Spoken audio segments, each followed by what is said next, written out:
사랑하는 성도 여러분, 잘 지내셨죠? 오늘 금요 기도회를 시작하도록 합니다. 오늘 말씀의 주제는 멈춰선 요단강입니다. 세계에서 제일 긴 강은 아마존 강입니다. 7062km이고요.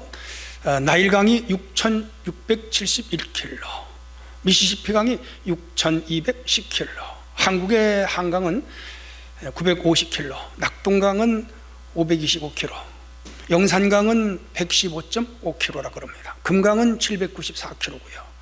압록강은 참고적으로 790km, 두만강은 547km, 그리고 이스라엘의 유일한 강 요단강은 500km입니다. 헐몬산에서 발원하여 사해까지 흘러갑니다. 고대에는 농사를 짓고 살던 시대여서 산과 들이 개간이 되어 우기가 되면 요단강 물이 넘쳤는데, 지금은 갈릴리의 댐을 막았고 그리고 헐몬 산림이 울창하여 강물이 줄어들었어요. 그래서 강물이 작을 개울물 같습니다. 제가 이스라엘을 2번 갔는데 요단강에 가보면 얕은 곳은 신발을 벗지 않고도 꽁충 건너뛰면 돼요. 그리고 좀 깊은 곳은 헤엄을 쳐야 되는 그런 곳이 더러 있습니다. 이스라엘 백성이 40년 광야 생활을 마감하고 드디어 어디까지 왔죠? 요단강가에 왔습니다. 요단강을 건너 서편으로 점령해 들어가야 되는데 감격적인 순간이죠. 이제 꿈에도 그리던 곳에 왔죠. 모세가 살아있었더라면 감동적이었을 텐데 모세는 죽고, 안타깝게 이제 죽고, 여호수아가 이스라엘 백성들의 지도자가 되어 이들을 이끌고 가나안 땅을 들어가야 됩니다. 이때가 우기였습니다. 강물이 언덕까지 차고 넘쳐 유유히 흘러가는 강물이었죠. 배 한 척도 없는 이스라엘 백성들이 이 강을 건넌다고 하는 것은 사실상 불가능합니다. 그런데 하나님이 홍해바다가 갈라지게 하듯이 이스라엘이 건너려고 하는 요단강을 갈라지게 해서 무사하게 건넜지요. 위에서 내려오던 요단강물이 벽처럼 탁 일어섰어요. 댐이나 볼을 막지 않는데 일어섰단 말이에요. 참 놀라운 일이죠. 마른 땅으로 이스라엘 백성들이 200만 명이 건너가는 거라. 놀라운 기적이죠. 오늘 이 기적이 주는 의미가 무엇인가? 오늘 금요기도에 여러분 말씀을 생각하면서 깊이 은혜 받는 귀한 시간이 되기를 바랍니다. 첫 번째 주제입니다. 지도자 여호수아의 지시를 따랐습니다. 2절로 3절. 사흘 후에 관리들이 진중으로 다니며 백성들에게 명령하여 이르되, 너희는 레위 사람 제사장들이 너희 하나님 여호와의 언약궤를 매는 것을 보거든 너희가 있는 곳을 떠나 그 뒤를 따라가라 라고 여호수아가 명령합니다. 그리고 이스라엘 백성들은 그 명령에 따라서 일사불란하게 움직였죠.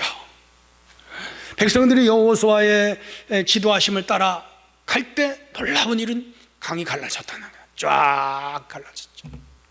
여호수아는 모세가 죽은 후에 지도자로서 첫 시험대에 올랐죠. 그동안 이들이 수많은 이적을 행했는데 그 중심에는 모세가 있었죠. 애굽에서 10가지 재앙, 그 기적이죠. 그리고 6월절의 기적, 홍해바다가 갈라지는 기적, 마라에서 쓴 물이 단물로 바뀌는 기적, 아말렉과 전쟁에 승리하는 기적, 광야 생활의 40년의 기적, 그 중심에는 모세가 있었죠. 아니, 모세와 함께하는 하나님이 계셨죠. 모세 자체가 능력이 있는 것이 아니라 모세와 함께 하시는 하나님의 능력이죠. 그런데 그 모세가 죽었단 말이에요. 이제 여호수아가 백성을 이끌고 첫 번째 지도력을 이제 심판받는 시간이라. 모세가 하던 일을 그대로 넘겨줬기 때문에 이 여호수아는 책임감이 컸죠. 어깨가 무거웠죠. 상당한 부담이 있었죠. 자, 그런데 첫 번째 이 문제가 500km로 흘러내려오는 요단강에 딱 가로막고 있는 거라. 작은 강이 아닙니다. 깊은 강입니다. 넓은 강입니다. 그 강을 건너려면 배가 있어야 됩니다. 근데 배가 한두 척 있어도 안 됩니다. 200만 명이 건너가려면 적어도 한 100명쯤 태우는 배가 한 10척이나 100척 정도는 있어야 될 수 있습니다. 만약에 100명을 태우는 배가 100척이 있다고 가정을 하면 200번 왔다 갔다 해야 됩니다. 하루에 10번씩 왔다 갔다 해도 이 200만 명을 건너려면 20일을 건너야 됩니다. 그 건너편은 적들이 기다리고 있습니다. 백성이 한꺼번에 건너가야지 분산시켜 건너가면 다 공격을 받아서 죽을 수도 있습니다. 근데 문제는 배도 없습니다. 아무것도 없습니다. 그러니까 이들이 건널 수 있는 방법은 없는 거예요. 하나님의 능력이 아니고는 불가능하지요. 자, 하나님은 이곳에서 모세 백성들이 홍해를 건너듯이 놀라운 초자연적 기적을 행합니다. 소위 특별계시의 비상은총을 발휘하신 거지요. 지상의 물리적 방법이 아니라 천상의 초월적 능력을 행하신 거지요. 위에서 흘러내려오던 물이 쫙 솟고 아래 물이 빠져나갔지요. 놀라운 광경이 벌어졌죠. 모두가 짧은 시간 안에 무사히 이 강을 건널 수가 있었죠. 여호수아의 이름은 구원자라는 뜻입니다. 모세라는 이름은 건져내다. 그러니까 모세는 애굽에서 건져내는 일까지 했지만 가나안 땅에 들어가는 구원은 여호수아가 해야 됩니다. 이름에 깊은 의미가 있죠. 우리들은 영원한 가나안 천국으로 가는데 이 천국으로 우리를 데려가실 분은 율법이 아닙니다. 우리를 영원한 천국으로 데려가실 분은 구원자 되시는 예수 그리스도, 이분만 구원하십니다. 이것을 우리에게 여기서 가르쳐 주지요. 우리에게 요단강은 궁극적으로 영원히 들어갈 천국을 의미하지만 동시에 우리가 살아가는 이 세상에서 만나는 수많은 장애물들을 말합니다. 큰 문제들을 말합니다. 우리들 앞에 이 요단강 같은 수많은 문제들이 도도히 흘러가고 있습니다. 예수 그리스도는 우리를 죄로부터 구원하여 영원한 천국에 들어가기도 하시지만 오늘 우리 삶에 당하는 수많은 문제들, 코로나19도 거대한 요단강입니다. 경제적인 문제, 사회적인 문제, 직장의 문제, 물질의 문제, 인생의 문제, 질병의 문제, 수많은 문제들이 다 우리 앞에 놓인 요단강이죠. 이 요단강을 건너가게 하실 분은, 이 요단강을 치워주실 분은, 이 요단강의 큰 문제를 해결하실 분은 누구죠? 구원자 되시는 예수님이다. 우리는 이스라엘 백성들이 여호수아의 명령에 따라 그 강이 갈라졌다면 오늘 우리는 예수님의 말씀을 잘 따르고 예수님의 명령을 잘 순종하고 예수님을 적극적으로 절대적으로 믿고 의지할 때 이 요단강과 같은 우리의 삶의 문제들이 해결됩니다. 여러분, 예수 그리스도의 명령을 통하여 여러분 삶에 닥친 큰 문제들이 해결되는 역사가 일어나기를 주의 이름으로 축원합니다. 두 번째 주제입니다. 그들이 머물던 시딤을 떠났죠. 1절입니다. 시딤에서 떠나니라. 시딤은 그들이 광야 생활에서 마지막으로 머물던 야영장입니다. 이곳은 창세기 14장 10절을 보면 역청구덩이가 있는 장소입니다. 이곳에서 전쟁이 많았습니다. 창세기 14장 3절 19절. 그리고 이 시딤은 이스라엘이 모압 여인들과 음란한 일을 하다가 많이 죽었습니다. 민수기 25장 1절. 이곳은 죄악의 도시입니다. 불의한 지역입니다. 하나님의 백성들이 머물러서는 안 되는 곳입니다. 철로역정에 등장하는 장망성과 같은 곳입니다. 영적으로 볼 때 구습을 쫓는 옛사람들의 전형적인 모습입니다. 여기를 떠나야 요단강이 갈라집니다. 우리들 앞에 있는 각종 장애물을 걷어내고 가나안 축복의 땅으로 들어가는 뭐 해야 되죠? 시딤에서 떠나야 돼요. 사랑하는 성도 여러분, 여러분의 시딤은 어디입니까? 이 시딤을 떠나야 요단강이 갈라지고 가나안으로 들어갈 수가 있습니다. 물질이면 최고이며 제일이라는 시딤에서 떠나야 됩니다. 물질은 필요한 것이지만 탐욕의 조건은 아닙니다. 물질을 지독하게 사랑하거나 지나치게 사랑하는 사람들은 아직 시딤에 있는 사람들입니다. 그런가 하면 우상 숭배를 하는 시딤에서 떠나야 됩니다. 하나님보다 사업이 우선이면 우상입니다. 하나님보다 자식이 우선이면 우상입니다. 하나님보다 세상 즐거움이 먼저면 우상입니다. 이런 것들을 정리해야 앞에 기적이 일어납니다. 요단강이 열립니다. 형식과 가식적인 신앙생활을 시딤에서 벗어나야 됩니다. 예배에 감격이 없고 교회를 섬기는 일이 부담스럽고 봉사일에 관심이 없고 불평과 불만으로 가득 품은 채 교회를 억지로 다니는 사람들은 시딤에 있습니다. 바리새인들의 잘못을 정죄하면서 실상 자신들이 바리새인과 똑같은 모습을 재현하는 그리스도인들이 많습니다. 아직 그 시딤을 떠나지 못했습니다. 이것을 빨리 떠나야 됩니다. 이 나쁜 우리들의 시딤에서 빨리 일어서야 됩니다. 감사할 줄 모르고 기도할 줄 모르고 기뻐할 줄 모르고 복음을 전할 줄 모르는 시딤에서 빨리 떠나야 됩니다. 사랑하는 성도 여러분, 이곳에서 빨리 일어나시기를 바랍니다. 습관적인 죄악의 시딤에서 떠나야 됩니다. 불평하는 습관, 원망하는 습관, 거짓말하는 습관, 이런 건 나쁜 겁니다. 남을 정죄하는 습관, 자기가 재판장이 되는 습관, 불의한 괴사를 행하는 습관, 다 나쁜 습관들입니다. 축복하고는 거리가 먼 습관들입니다. 이런 나쁜 습관의 시딤에서 여러분 빨리 떠나야 됩니다. 솔로몬은 포도원을 호는 작은 여우를 잡아라 그랬습니다. 아가서에서. 내가 축복을 받는데 여우를 잡지 않으면 허사입니다. 포도원을 허는 여우가 계속 수확할 포도를 따먹어 버립니다. 포도원은 자신의 심령입니다. 포도원은 내 가정입니다. 포도원은 내가 사는 이 대한민국입니다. 포도원은 내 직장이기도, 포도원은 우리가 영적 은혜를 받고 신앙생활하는 교회입니다. 여우를 잡지 않고는 아무리 포도를 심어도 그 농사는 헛겁니다. 이 여우는 다른 말로 시뜸입니다. 나쁜 습성과 생활, 자세와 태도를 빨리 떠나야 됩니다. 영적인 사람으로 옮겨가야 됩니다. 요단강을 건너 가나안으로 들어가야 축복이 오는 것입니다. 수십 년은 신앙생활을 하면서도 이 시뜸을 떠나지 못한 성도들이 많이 있습니다. 그래서 신앙생활은 오래 하는데 왜 축복이 안 와요? 기도 생활은 많이 하는데 응답이 안 와요. 교회는 열심히 하는데 하나님의 은혜가 축복이 임하지 않아요. 왜? 시뜸에서 떠나지 않아 그랬습니다. 이런 사람들은 이방인들과 똑같습니다. 이런 자들은 결국 가나안에 못 들어갑니다. 축복의 주인공이 될 수가 없습니다. 사랑하는 성도 여러분, 빨리 시뜸을 정리하고 요단강을 건너가야 됩니다. 신앙생활 하면서 구경꾼 자리에 머물리는 교인이 있고요, 교회를 위하여 기도 한 번도 하지 않는 교인들도 있습니다. 한 발은 교회에 한 발은 세상에 들여놓고 왔다 가던 사람들도 있습니다. 지나친 우월주의에 빠진 영적 교만에 가득한 사람들도 있습니다. 시뜸에 있는 거예요. 지나친 선민사상에 이스라엘에 빠져 하나님이 그들을 책망했다면 오늘 스스로 영적 선민주의에 빠진 교인들도 있습니다. 빨리 떠나야죠.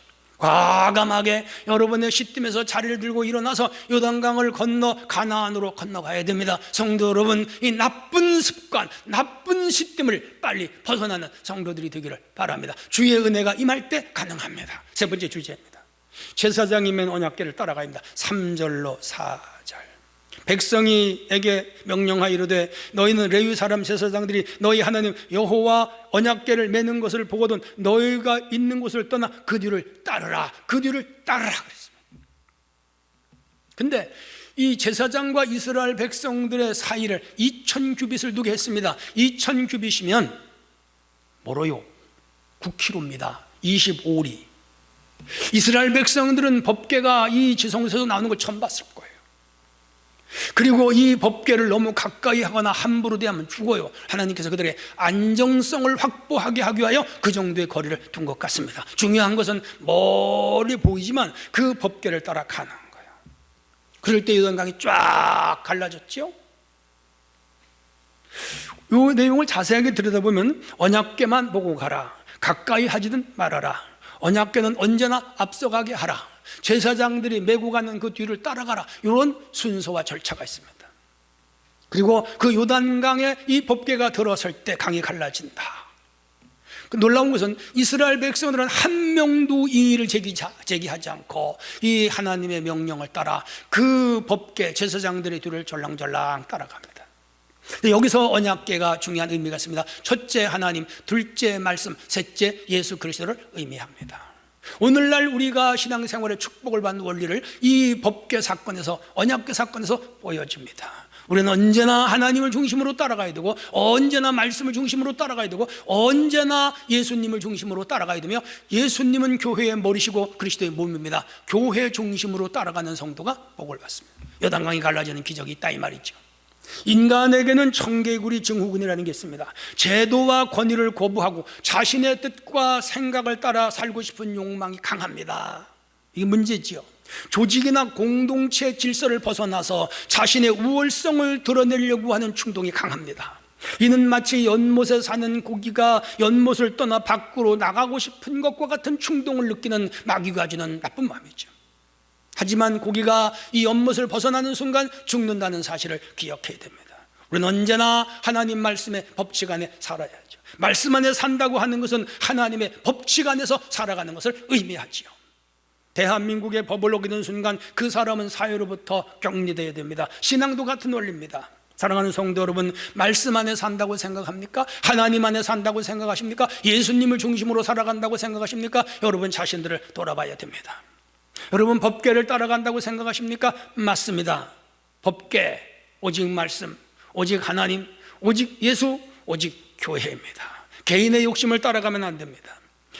개인적인 야욕을 따라가면 절대로 안 됩니다. 어떤 사람은 친한 사람을 따라갑니다. 그것도 안 됩니다. 우리를 구원 주는 유일한 길은 오직 하나님 한 분입니다. 축복을 받는 길만 따라가야 됩니다. 가나안으로 가는 길은 한 길밖에 없습니다. 그 길 되시는 예수 그리스도를 따라가야 됩니다. 저는 말티를 키웠죠. 지금은 가고 없어요. 강아지가 밥상에 제가 앉아 밥을 먹으면 제 다리 있는 데 앉아서 저를 쳐다봅니다. 밥숟갈이 입으로 가면 입을 보고, 밥숟갈이 이제 그릇으로 가면 그릇을 가고, 제가 밥을 다 먹을 때까지 그 눈동자를 오직 나만 향하여 바라봅니다. 저는 그 모습을 보다 가끔씩 울컥한 적이 있습니다. 왜?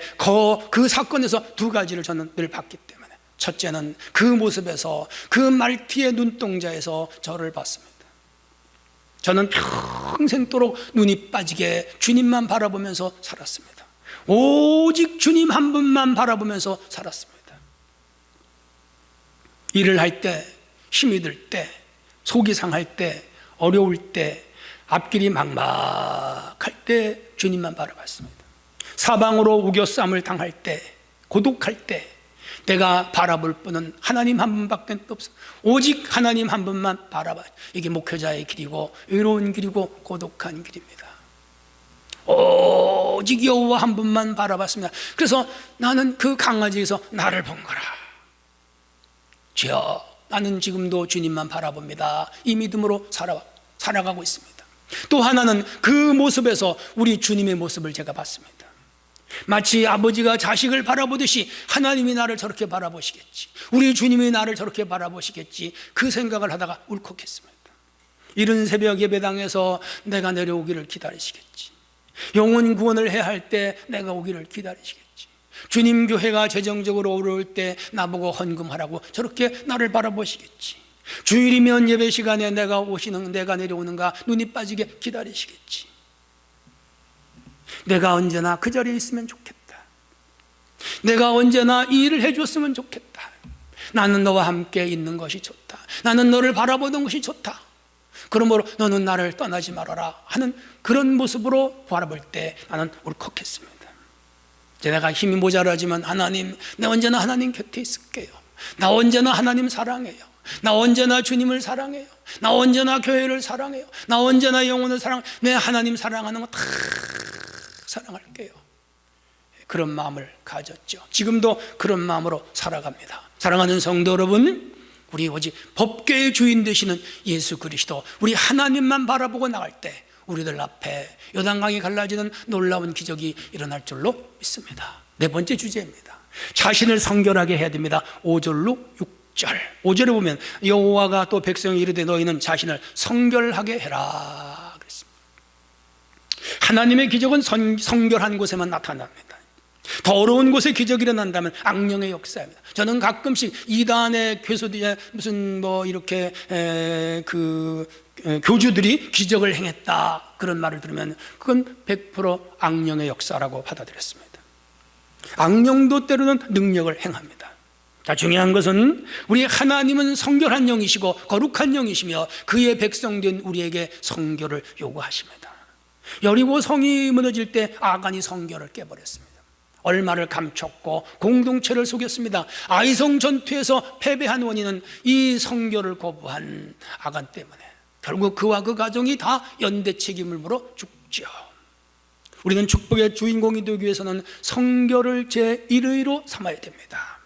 가정을 성결하게 하고 자신의 양심과 마음을 성결하게 하고 또한 우리 교회가 성결해야 됩니다. 우리가 신앙과 성결의 문제를 깊이 생각해야 됩니다. 왜? 천국은 성결한 곳이고 천국은 거룩한 곳입니다. 삼성 반도체 회사가 반도체를 만드는 공정을 보면 저는 가보진 못했지만 TV 보면 다 하얀 옷을 입잖아요. 머리로부터 이 얼굴까지 다 이 마스크를 가리잖아요. 왜냐하면 그 반도체 공정에 먼지만한 티끌이라도 거기에 들어가면 기능을 못하는 거라. 반도체 칩에 불순물이 들어가면 상품의 기능을 하지 못하는 거라. 그래서 철저하게 먼지가 못 들어오게 그렇게 옷을 입고 하는 거예요. 우리가 주사를 맞을 때 약물이 그 증류수입니다. 증류수는 물을 끓여서 맺힌 물방울, 거기는 100% 순물입니다. 그것을 몸속에 주사로 약으로 맞을 때 트러블이 생기지 않는 것이죠. 천국에 들어가려면 죄가 하나도 없어요. 반도체 칩 같아야 됩니다. 증류소 같아야 됩니다. 그래서 하나님은 우리에게 성결을 요구하십니다. 예배는 우리를 성결하게 하는 시간입니다. 기도는 우리를 성결하게 합니다. 회개는 우리를 성결하게 합니다. 찬양은 우리를 성결하게 합니다. 성경 공부, 부흥회, 새벽기도 다 우리를 성결하게 합니다. 성령 충만함이 우리를 성결하게 합니다. 불같은 성령으로 우리를 정화시킵니다. 태웁니다. 물같은 성령으로 우리를 씻어내십니다. 바람같은 성령으로 우리를 깨끗하게 하십니다. 비둘기 같은 성령으로 우리를 온유하게 하십니다. 그래서 성령이 임하면 성결해집니다. 왜? 성령은 성결의 영이요 거룩한 영이기 때문이죠. 믿는 자의 능력은 성결함에 있죠. 거룩함에 있죠. 사랑하는 성도는 우리를 한번 성찰합시다. 여러분 앞에 큰 문제들이 있습니까? 자신이 먼저 성결해져야, 거룩해져야, 성도다운 성도가 돼야 하나님이 그 문제를 해결해 주십니다. 우리 입술이 성결해지고요, 보는 눈이 성결해야 되고요, 듣는 것도 가려들어야 되고요, 함부로 입이라고 막 떠들면 안 됩니다. 죄 짓습니다. 불의한 일을 행합니다. 하나님이 기뻐하지 않습니다. 그리고 더러운 영이 그 심령을 지배합니다. 그런 영들 앞에는, 그런 사람들 앞에는 여리고 요단강이 갈라지지 않습니다. 기적이 일어나지 않습니다. 하나님의 도움이 없습니다. 결국은 가나안의 축복을 상실합니다. 사랑하는 성도 여러분, 우리 주님 앞에 매일 성령과 말씀으로 성결해져야 될 줄로 믿습니다. 그렇게 되기를 축원합니다. 마지막 5번째 주제입니다. 목숨을 건 모험을 요구합니다. 15절로 16절. 궤를 맨 제사장들이 발이 물에 잠기자 곧 위에서부터 흘러내리던 물이 그쳤다 그랬습니다. 제사장들이 그 요단강에 첫 발을 들여놨습니다. 모험입니다. 빠져 죽을 수 있습니다. 또 내려갈 수 있습니다. 물결에 휩쓸릴 수 있습니다. 그런데 하나님의 지시를 믿고 법궤를 메고 요단강에 들어서는 순간 갈라졌다. 이건 큰 모험입니다. 여러분, 신앙은 모험입니다. 제사장들이 앞장서서 요단강에 발을 놓아 발목에 물이 잠기는 순간 갈라졌다 이 말이에요. 내려오던 물이 쌓였습니다. 아래에 물이 흘러내려가 버렸습니다. 백성들이 강에 들어섰고 마른 땅이 됐습니다. 무사하게 그 강을 건넜습니다. 큰 기적이 일어난 겁니다. 믿음은 행위로 말미암아 기적을 경험합니다. 아브라함은 갈대우를 떠나라 할 때 떠나는 모험이 이 이스라엘의 아버지가 됩니다. 믿음의 조상이 됩니다. 영토와 백성과 주권을 준 한 국가를 이루게 됩니다. 모험의 기적입니다. 라합은 정탐꾼을 섬겨주는 큰 모험을 합니다. 하나님께서 여리고성이 무너질 때 라합을 구원합니다. 살몬의 아내가 됩니다. 그리고 다윗의 할머니가 됩니다. 이야, 모험의 기적이 일어납니다. 모세는 바로의 아들의 죄를 버릴 때 이스라엘에 주어지고 인류 역사에 큰 족적을 남깁니다. 모험입니다. 사드락과 메삭과 아벳느고와 다니엘은 남다른 신앙으로 나갈 때 그들은 바벨론 포로에서 다른 포로들과 다른 구별된 축복을 받습니다. 다윗은 양을 친 목동에 있는데 하나님 부르심 앞에 자기 목동에 직을 내려놓고 하나님이 부르시는 쪽으로 모험 행하여 따라간 그는 위대한 왕이 됐죠. 여러분, 신앙생활은 모험입니다. 이런 모험을 감행하는 자에게 하나님은 길을 여시고 홍해가 갈라지게 하시고 요단강이 갈라지게 하시고 기적이 일어나게 하시고 그의 인생을 바꾸어 놓습니다.